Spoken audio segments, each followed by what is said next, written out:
కొంచెం ఈరోజు ఒక ధైర్యంతో వెళ్తున్నాను. ప్రతి ఒక్కరూ ఇంటి దగ్గర కూడా ఏ గొడవలు లేకుండా అంత పీస్ఫుల్గా, ఇంటి బయట కూడా గొడవలు లేకుండా పీస్ఫుల్గా ముందుకు తీసుకెళ్తారు. అండ్ నేను కూడా మాట ఇచ్చాను, నా తరపు నుంచి ఏ గొడవ ఉండదు అనేసి.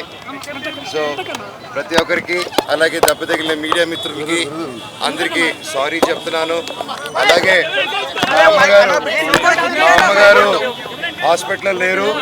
మా అమ్మగారు నా ఇంట్లో మా వైఫ్తోనూ నా పాపతోనూ జలపల్లి ఇంట్లోనే ఉన్నారు. ఇప్పుడే ఒక రిపోర్ట్ చూశాను, ఇంటర్వ్యూ.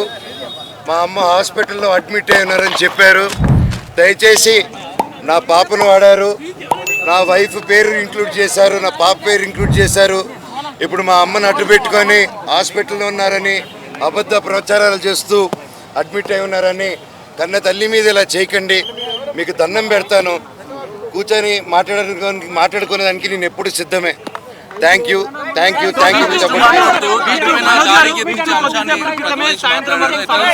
పరిష్కరిస్తామని చెప్పారు. దానిపైన మీరు విష్ణు సాయంత్రం వరకు ఈ సమస్యను పరిష్కరించుకుంటామని చెప్పారు. దానిపైన మీరేమంటారు? అయితే మంచిదే కదండి, అందరికి మంచి జరిగితే మంచిదే కదా. ఊరోళ్ళందరికీ మంచి జరగాలి. తిరుపతిలో ఉన్న వాళ్ళకి పెడతారా ఈరోజు? అవునండి, అంటే ఉంది కదండి. వినయ్ గారు కూడా తిరుపతిలో వినయ్ గారు చేసే విషయాలు కొన్ని నచ్చట్లేదు నాకు. అవన్నీ కొంచెం సమాధానం చెప్పి, తిరుపతి చంద్రగిరి మండలంలో మీకు తెలిసేంత పేద ప్రజల్లో నాన్న అక్కడ ఎందుకు హైదరాబాద్లో, ఆ రోజులోనే హైదరాబాద్లో పెట్టుండొచ్చు. ఆయన ఎందుకు తిరుపతిలో పెట్టాడు, ఆయన ఎందుకు చంద్రగిరిలో పెట్టాడంటే ఆయన సొంతూరు, అక్కడున్న జనాలు అభివృద్ధి చెందాలి, రాయలసీమలో అభివృద్ధి చెందాలనేసి ఆ మైండ్ సెట్ పెట్టి ఎంతో కష్టపడి ఇంత దూరం తీసుకొచ్చారు దాన్ని. ఈరోజు ఎవరో వచ్చేసి దాన్ని ఒక ఎడ్యుకేషనల్ బ్యాక్గ్రౌండ్ ఉందో లేదో కూడా తెలియదు, వచ్చి అలా చేయడం, ఒక పేద ప్రజల్ని ఒక మీట్ అవ్వకుండా చేయడం అంటే నాన్నగారి దగ్గరికి వెళ్ళలేకపోతున్నారు, ఆయన వరకు రీచ్ అవ్వట్లేదు. అది ఆయన తెలియపరచాలని నా తపనని ప్రయత్నాన్ని ఆపుతున్నారు.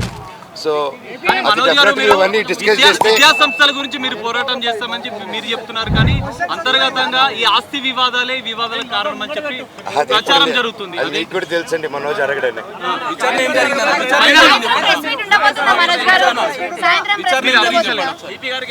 తప్పకుండా అండి, కాకపోతే క్రౌడ్ గ్యాదరింగ్ ఉండకూడదు అన్నారు కొద్ది రోజులు. సో అందుకోసమే నేను ఇది ఎలా చేద్దాం, ప్రెస్ మీట్ని ముందుకు రావడమా, రిలీజ్ చేయడమా అనేది ఇంకొంచెం మా లోకల్ పిఎస్ తో సిపి గారితో ఏం డిస్కస్ చేసినా డిస్కస్ చేయకూడదండి. నేను అఫీషియల్ గా వాళ్ళు చెప్తేనే కరెక్ట్. అర్థం కాలేదు,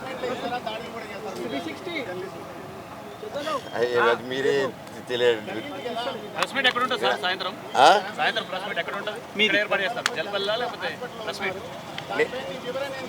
నేను ఇందాక మాట్లాడానండి, ఇప్పుడు మాట్లాడాను, రికార్డ్ అయిందండి. విష్ణు ఆల్రెడీ మాట్లాడారు కదా, తండ్రి పైనకి మనోజ్ వెళ్తున్నాడు, ఇది పద్ధతి కాదన్న అంశాన్ని మాట్లాడారు. సీసీటీవీ ఎక్కడని అడగండి. సీసీ ఫుటేజ్ గురించి ఏమైనా చెప్పారా? సార్ సిపి గారు పట్టుకుని తీసుకొస్తా అన్నారు. విజయ్ అనే వ్యక్తిని, కిరణ్ అనే వ్యక్తిని ఆల్రెడీ పట్టుకుని ఉన్నారు. ఇప్పుడు విజయ్ అనే వ్యక్తిని కూడా పట్టుకుని వచ్చి ఇంట్రోగేట్ చేస్తున్నారు. మొత్తం వివాదానికి విష్ణుయే కారణం అంటారా? అంటే కుట్రలు జరుగుతున్నాయని చెప్పి మీరు ఆరోపిస్తున్న నేపథ్యం. మా నాన్న అయితే కాదండి, మా నాన్న దేవుడు. ఆయన ఈ రోజు ఏదైతే చూస్తున్నారు మీరు, ఆయన అగ్రెషన్, అది ఆయన కాదు. ప్రెస్ కుటుంబానికి, వైద్యులందరికీ, మా నాన్నగారికి, ప్రతి ఒక్కరికి ఇన్సిడెంట్కి జరిగిన వల్ల అప్పటి చూసి చెప్తున్నాను. థ్యాంక్ యూ అండి. ఇప్పుడు న్యాయం పక్కే ఉండండి, నేను న్యాయం పక్కే ఉంటాను.